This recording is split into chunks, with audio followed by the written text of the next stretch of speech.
Bom dia, pessoal. Olá. Mais uma incumbência, mais uma participação.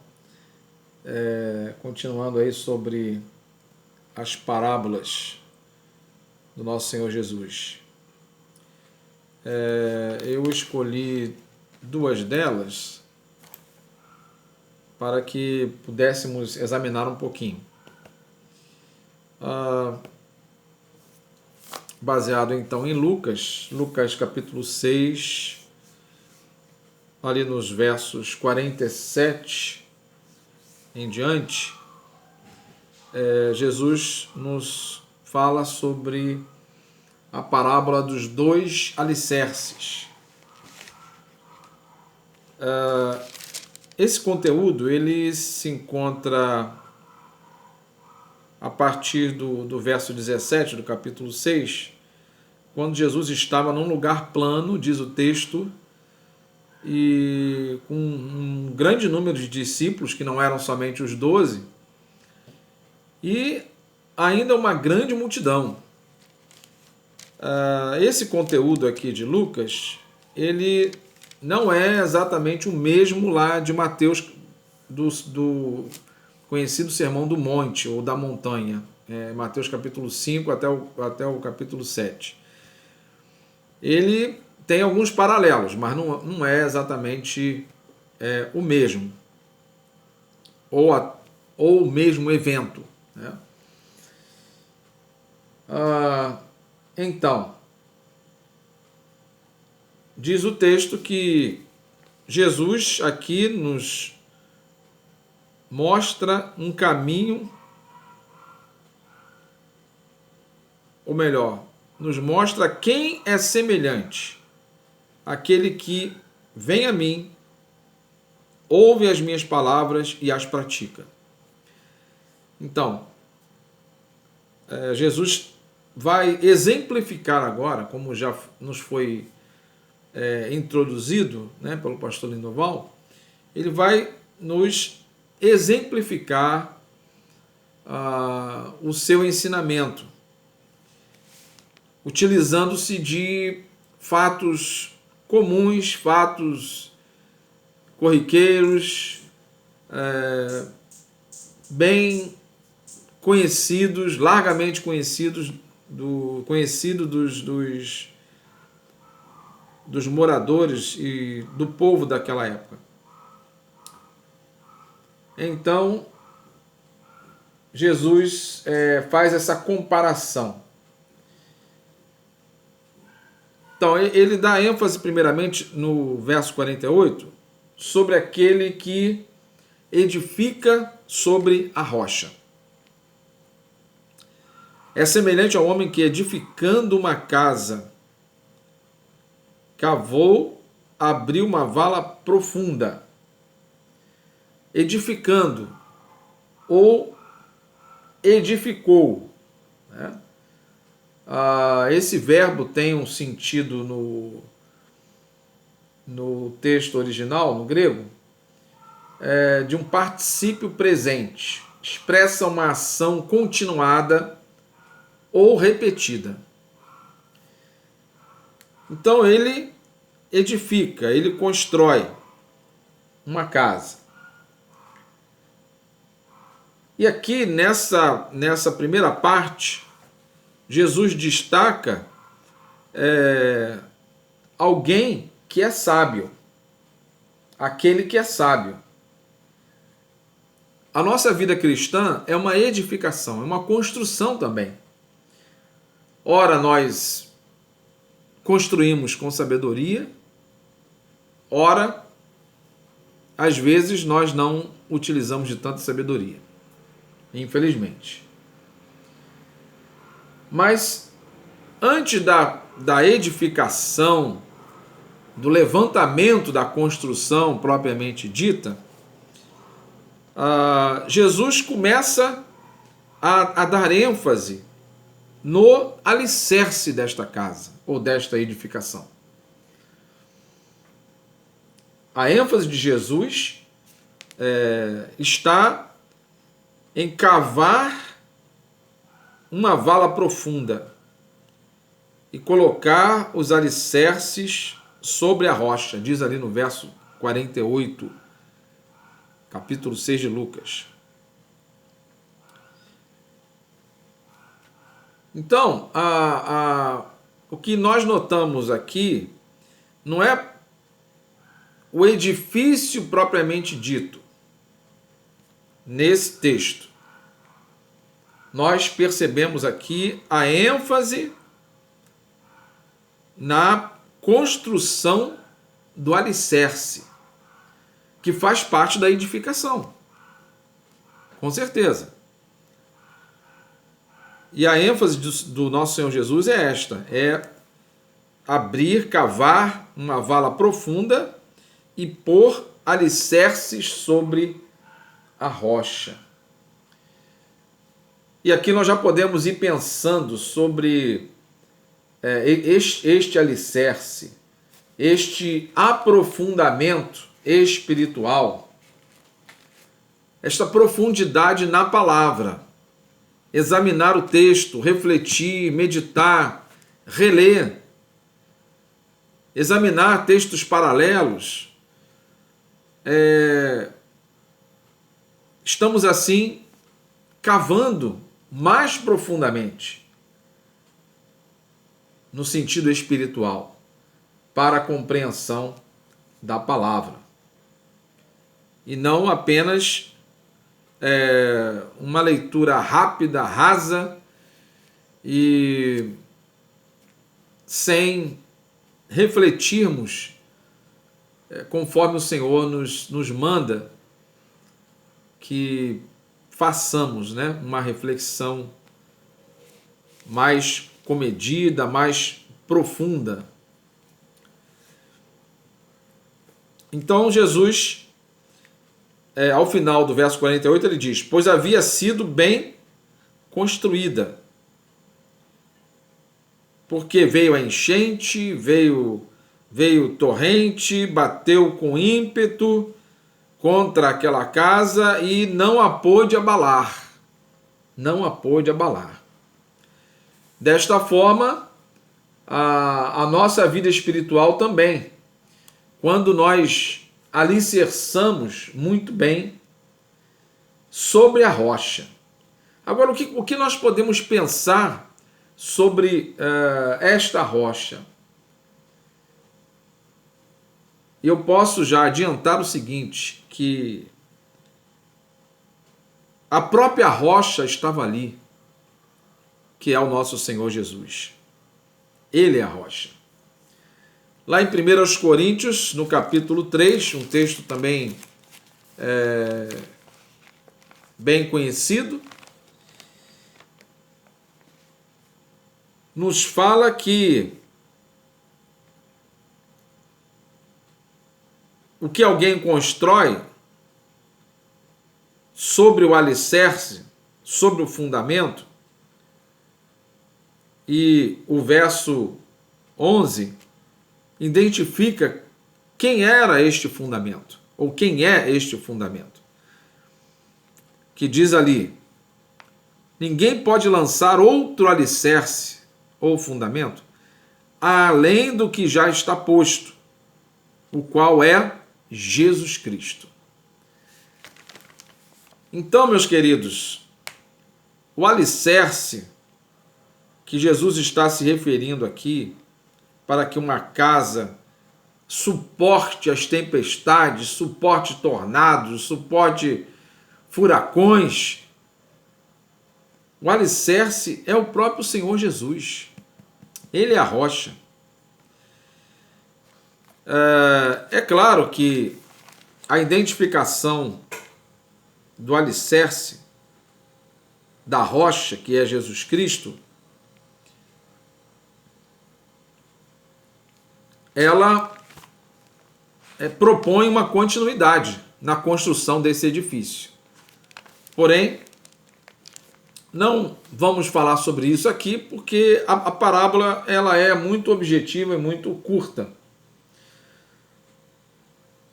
Mas precisamos entender que a salvação ela é o próprio Senhor Jesus, a rocha, é o alicerce. A nossa fé em Jesus Cristo. Não existe um outro alicerce para afirmarmos a nossa fé, a não ser o próprio Jesus, que é a nossa rocha, para que suportemos tantas adversidades que eu e você passamos, enfrentamos aí ao longo da vida.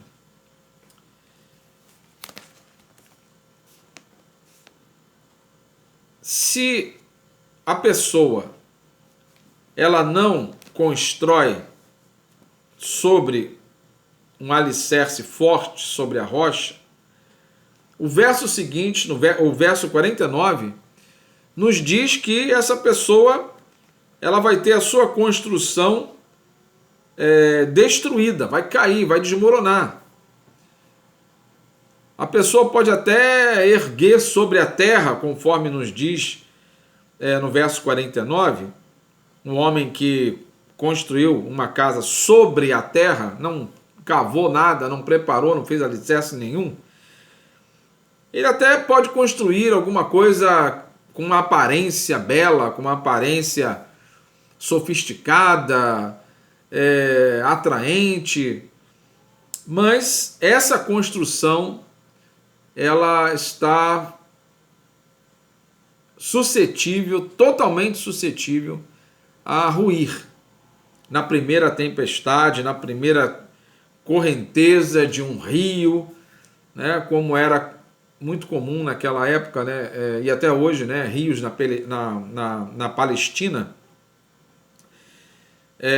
rios que são sazonais, né, e parece ali uma área muito seca, mas de repente as águas surgem, elas aparecem, ficam por um tempo e depois desaparecem de novo. Então, meus queridos, o ensinamento aqui é para que edifiquemos, sim, não de qualquer jeito, mas sobre a rocha que é o próprio Senhor Jesus Cristo. Ele é a rocha, ele é a garantia da nossa salvação.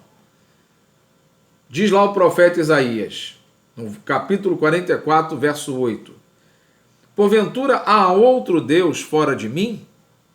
Não, não há outra rocha que eu conheça.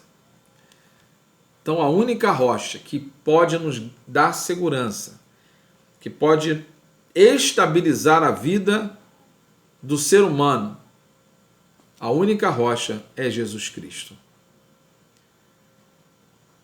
Dinheiro, poder, uma vida dissoluta, enfim, qualquer coisa não vai trazer segurança alguma, nem para esta vida e muito menos para a eternidade. Precisamos estar sim na rocha. E a rocha sim garante a salvação àquele que crê em Jesus Cristo. A outra parábola que Jesus nos conta, ela nos fala de dois devedores. Porém, essa parábola ela está inserida num contexto comum, quando pessoas promoviam refeições e convidavam alguém importante, ou autoridades se reuniam para comer. E esse era um contexto muito comum naquela época de Jesus. Então a gente não pode examinar essa parábola dos dois devedores sem nós refletirmos um pouco no contexto em que aconteceu esta parábola, que está lá em Lucas capítulo 7, a partir do verso 36.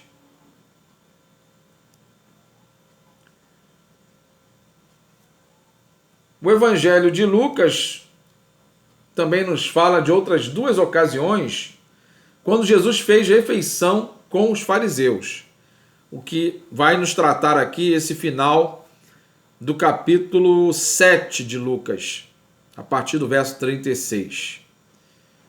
Em outras duas ocasiões, Lucas também nos faz referência a Jesus tendo refeição com os fariseus. Está lá no capítulo 11, depois no capítulo 14.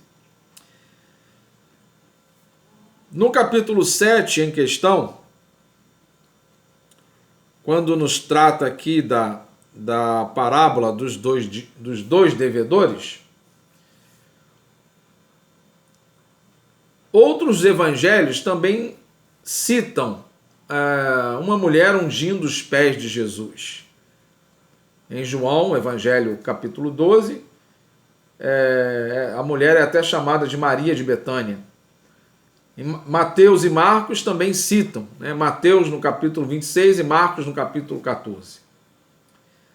O texto aqui nos fala que Jesus fora convidado por um fariseu chamado Simão. Simão era um nome extremamente comum. Como hoje nós temos aí o José, José da Silva, José, de tantas maneiras o nome José, né? Então aqui o anfitrião era um fariseu, diz o texto, e diz o seu nome, chamado Simão, né? Lá nos versos, no próprio verso 36, depois verso 40, verso 44.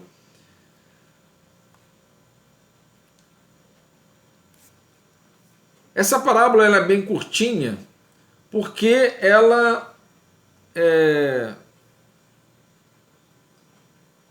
entendida e ela é aplicada nesse contexto da refeição de Jesus na casa do fariseu, chamado Simão. Aparece nessa refeição uma mulher, diz o texto, pecadora, entre aspas aí, e deixando de lado as discussões aí dos estudiosos, que alguns a identificam com Maria Madalena, o que não é muito provável, é mais especulação, não se pode assegurar isso. Maria Madalena é citada logo no início do capítulo 8, né, como uma daquelas mulheres que apoiavam o ministério de Jesus. E Maria Madalena é citada como aquela que Jesus expulsou demônios. É melhor a gente ficar como sendo esta mulher, aqui no contexto do final do capítulo 7, na refeição de Jesus na casa do fariseu, como uma daquelas mulheres apoiadoras do ministério de Jesus. Essa refeição lá na casa do Simão, fariseu, ela não era um encontro, uma refeição particular. As pessoas podiam entrar e ficar observando, né? Um fato assim muito interessante. As pessoas passando, observavam, entravam e ficavam ali olhando o que estava acontecendo, o que os convidados estavam conversando. Entrou ali também uma mulher, diz o texto, uma mulher pecadora, provavelmente uma prostituta, tá? Provavelmente. Mas ela foi muito corajosa, essa mulher, hein? Ela foi muito corajosa entrar na casa desse fariseu. Ela sabia muito bem, ela conhecia os julgamentos, as condenações que lhe eram atribuídas. E o próprio fariseu nos diz lá no verso 39 que ele, pensando, né, consigo, ele falou, né, que Jesus não sabia que espécie de mulher era aquela, pois era uma pecadora, né? Hoje também, às vezes, nós agimos como aquele fariseu, né? Preconceituoso, indiferente, e julgamos e condenamos as pessoas. Muito diferente do nosso Senhor Jesus, né? Aqui neste fato e em outros Jesus demonstra uma atitude diferente, uma atitude de amor, de compaixão. Portanto, essa mulher superou todas as barreiras sociais para chegar até Jesus. Ela sabia que não era bem-vinda pelos religiosos. Não era bem-vinda. Ela trazia, diz o texto, um vaso de alabastro com unguento. Em algumas versões, a versão da Sociedade Atualizada trata assim, um vaso de alabastro com unguento. Mas outras versões já vem com a expressão vaso de alabastro com perfume. É melhor traduzido desta maneira. Aquele unguento era perfume, era uma coisa perfumada. Então a versão da Bíblia século 21 trata disso, trata assim. Era um óleo perfumado. O vaso de alabastro, ele tinha um gargalo comprido, longo, sem alças. E o perfume certamente era muito caro. Mas essa mulher, diz o texto, tomada de grande emoção, começou a molhar os pés de Jesus com lágrimas e a enxugá-los com os cabelos. Está lá no verso 38. E diz o texto também que ela beijava os pés de Jesus. Isso era uma atitude respeitosa e também de humilhação, né? Então aquela mulher estava ali quebrantada, estava ali tocada em sua alma, profundamente tocada, em ter conseguido chegar ali até Jesus, rompendo muitas barreiras sociais. Ela chegou até ali, diante de Jesus. E diante de todos, né, ali, essa mulher, o que ela estava fazendo, o fariseu Simão, o anfitrião, ele, diz o texto lá no 39, ele pensou consigo mesmo, disse consigo mesmo, se este homem fosse profeta, saberia quem o está tocando e que espécie de mulher ela é, pois é uma pecadora. Então aqui demonstra a grande indiferença, o grande preconceito do Simão fariseu. Mas Jesus, como conhece o que nós pensamos, conhecia lá o que Simão pensou. Jesus propôs a Simão algo. Aí entra a parábola. Jesus fala de um credor, tinha 2 devedores. Um lhe devia 500 denários, um denário era a diária de um trabalhador, né? E o outro devedor devia 50. Mas eles não tinham com que pagar, nem o que devia 500, nem o que devia 50. E o credor, diz o texto, lá no verso 42, perdoou a ambos. Perdoou. E aí Jesus conclui essa pequena parábola, essa pequena ilustração, perguntando para o próprio Simão: qual deles o amará mais? Simão logo respondeu: suponho. Começou falando de suponho. Ele não estava muito interessado nesta parábola, não. Mas disse: suponho que seja aquele a quem mais perdoou, isto é, ao que devia mais, ao que devia 500 denários. Mas Jesus disse: avaliaste bem. Jesus concordou com ele, com a sua resposta. Agora, Jesus começa uma aplicação e Jesus pega ali um chicote espiritual a partir da conclusão desta parábola, daquele credor que perdoou os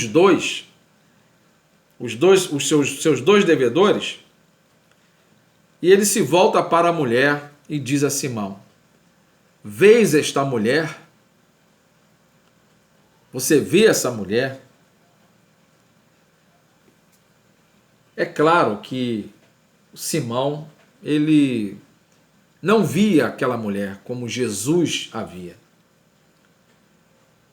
Simão não olhou aquela mulher com olhos de amor ou de misericórdia, até conforme a própria lei de Moisés ensina.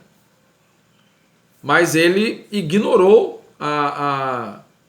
qualquer sentimento de bondade, de misericórdia para com aquela mulher, entre aspas, pecadora, né? Provavelmente ela teria sido. Então Jesus começa a dizer para ele: eu entrei em tua casa e tu não me deste água para os pés. Era comum o anfitrião lavar os pés ou dar a água e a bacia para que o visitante lavasse seus pés. Mas ela os molhou com suas lágrimas e enxugou-os com os cabelos. Está lá no capítulo 7, verso 44. Não me cumprimentaste com um beijo. Isso eram cortesias normais de um anfitrião. Mas aquela mulher não parava de beijar os pés de Jesus. Desde que ele entrou, Jesus ali se refere, então, no verso 45. Não colocaste óleo sobre a minha cabeça. Também era um gesto de cortesia ao convidado, né? Mas diz a Bíblia que ela derramou perfume sobre meus pés. Jesus falou no verso 46. Interessante. Mesmo que o texto não registre palavra alguma dessa mulher, mas apenas as atitudes dela, após essa comparação das ações da mulher com a ação de Simão, quer dizer, Simão cometeu várias negligências ao receber Jesus. Negligências sociais, negligências de cortesia. Jesus, então, compara com o que aquela mulher estava fazendo. Lavava os seus pés com suas lágrimas, os enxugava com os cabelos, beijava os seus pés e colocou o óleo sobre os pés de Jesus, derramou um perfume caríssimo sobre os pés de Jesus. E então Jesus faz uma declaração forte, dizendo lá no verso 47, Por isso te digo, no caso se referindo à mulher, os pecados dela, que são muitos, lhe são perdoados, pois ela amou muito. Mas aquele a quem se perdoa pouco, este ama pouco. A parábola nos fala de um credor que perdoou os seus devedores. E Jesus não exime aquela mulher dos seus pecados. Jesus, pelo contrário, ele declara: os pecados dela, verso 47, são muitos. Jesus sabia dos seus muitos pecados, mas nem por isso deixou de perdoá-la, porque ela exercia naquele momento fé, quebrantamento diante do Deus Todo-Poderoso naquele momento, na festa. Ela reconheceu Jesus como este que poderia transformar a sua vida. E então, quando Jesus declarou que os pecados dela foram perdoados, lá no verso 48, os que estavam com ele, os outros convidados ali, naquela refeição, começaram a dizer entre si: quem é este que até perdoa pecados? Por quê? Porque perdoar pecados era uma atribuição divina. Era uma atribuição divina. Então, somente Deus poderia perdoar os pecados.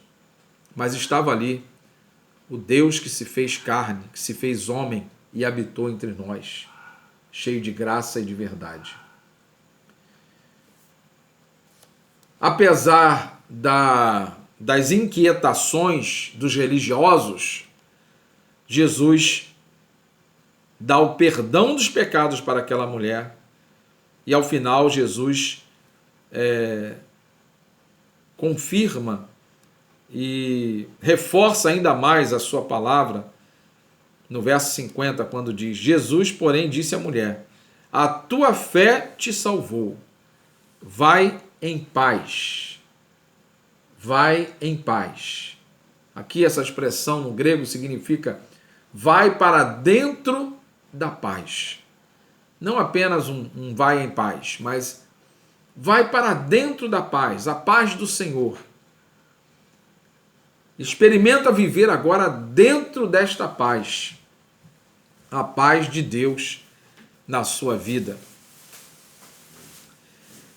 Meus queridos, que texto maravilhoso, que parábola maravilhosa, mesmo estando inserida nesse contexto da refeição na casa do Simão fariseu. Que ensinamento Jesus nos dá aqui ao aceitar a demonstração de amor,